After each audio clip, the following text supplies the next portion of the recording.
नमस्कार दोस्तों, मैं आपका दोस्त हरीश गौड़ आपके सामने एक बार फिर से हाजिर हूँ द इंडियन पल्स में। आज हम चर्चा कर रहे हैं एक और कंकरेंट ऑडिट असाइनमेंट के बारे में।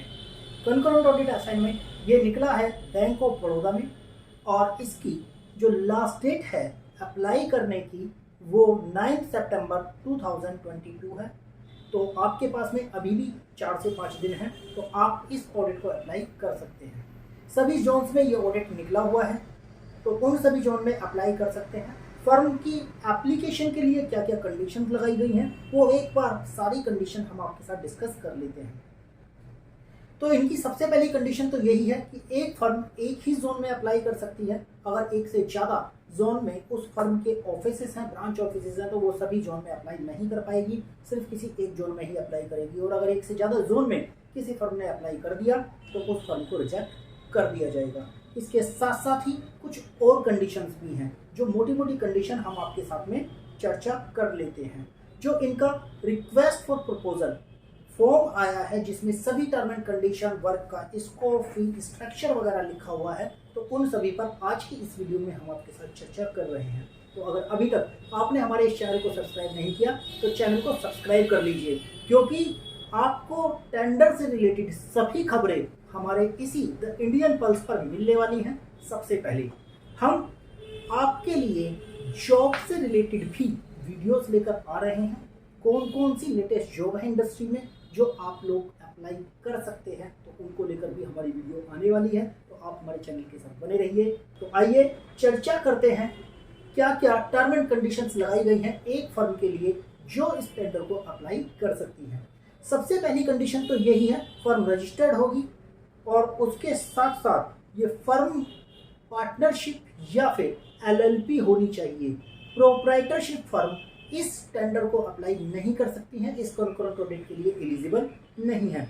इसके साथ साथ ही वो फर्म जो इस कंकरेंट ऑडिट के असाइनमेंट को अप्लाई करने वाली है वो फर्म कैटेगरी 1 फर्म होनी चाहिए। मतलब कि मिनिमम 5 पार्टनर, सीए पार्टनर उस फर्म में होने चाहिए।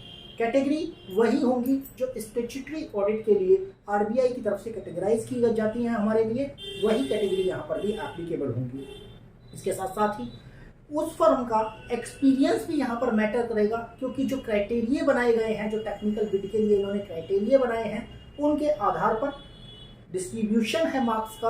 और वो मार्क्स के डिस्ट्रीब्यूशन में ये बात भी लगाई गई है एक्सपीरियंस को लेकर के, और कहा गया है कि पिछले 5 साल में 2 शेड्यूल्ड बैंक के कंकरेंट ऑडिट असाइनमेंट किए हों उस फर्म ने, और साथ ही साथ एक स्टैट्यूटरी ऑडिट का असाइनमेंट भी उस फर्म ने किया हो। तो ये एक्सपीरियंस क्राइटेरिया वहाँ लगाया गया है। इसके साथ साथ ही उस फर्म में कम से कम 2 डीसा या सीसा पार्टनर का होना भी आवश्यक है, तभी वो फर्म एलिजिबल होगी इस ऑडिट असाइनमेंट को करने के लिए। क्योंकि डीसा और सीसा पार्टनर के लिए भी वहाँ पर उन्होंने मार्क्स लगाए हैं, 2 मार्क्स ईच डीसा पार्टनर करके लगाए हैं, तो 10 मार्क्स का क्राइटेरिया वहाँ पर भी दिया गया है। इसके साथ साथ ही जिस जोन में फर्म ऑडिट अप्लाई कर रही है उसी जोन में उस फर्म का हेड ऑफिस होना अनिवार्य है। तो ये बातें भी वहाँ कही गई हैं। इसके साथ साथ मोटी मोटी कंडीशन और लगा दी गई है, फर्म ब्लैक लिस्ट नहीं होनी चाहिए, और साथ ही साथ कोई फर्म बैंक का डायरेक्टर वगैरह उस फर्म में डायरेक्टली एसोसिएट ना हो। तो ये कंडीशंस वहाँ लगाई गई हैं। एक बार उस क्राइटेरिया को भी पढ़ लेते हैं जिसमें जो टेक्निकल प्रपोजल इवैल्यूएशन क्राइटेरिया बताया गया है, तो इसकी भी चर्चा कर लेते हैं। ओवरऑल प्रोफाइल जो होगी फर्म की उसके 15 पॉइंट रखे गए हैं। पास्ट एक्सपीरियंस को लेकर भी 15 पॉइंट रखे गए हैं। इसके साथ साथ ही understanding and scope of proposed approaches जो हैं यहाँ पर उनको लेकर भी 15 पॉइंट दिए गए हैं। टीम प्रोफाइल को लेकर के 10, 20 और 10, तो इस तरह से 40 पॉइंट्स टीम प्रोफाइल को लेकर के वहाँ लगाए गए हैं। तो ये एक क्राइटेरिया बनाया गया है। फीस का एक क्राइटेरिया बनाया गया है। जो 500 करोड़ वाले प्रपोजल हैं उनको लेकर के इन्होंने, जो 500 करोड़ के एडवांस वाली ब्रांचेस हैं उनको लेकर के इन्होंने कहा है कि 25,000 रुपये पर मंथ का जो एक रेम्यूनरेशन फिक्स किया है वो दिया जाएगा। उसके बाद और भी कैटेगरी बताई हैं 500 करोड़ से नीचे वाले एडवांसेस वाली ब्रांचेस का क्या होगा, तो वो सारा आपको स्क्रीन पर नज़र आ रहा है। उम्मीद है आप सभी जो इस कैटेगरी में फॉल करते हैं और जो इस टेंडर को अप्लाई करने के लिए एलिजिबल हैं वो इस टेंडर को भर रहे होंगे और इस ऑडिट असाइनमेंट को पाने के लिए तैयार होंगे। उम्मीद है आपको ये वीडियो पसंद आएगी। हमारे और ऐसे ही अपडेट्स और टेंडर से रिलेटेड जानकारी के लिए हमारे इस चैनल को सब्सक्राइब कर लीजिए, वीडियो को लाइक कीजिए और शेयर कीजिए।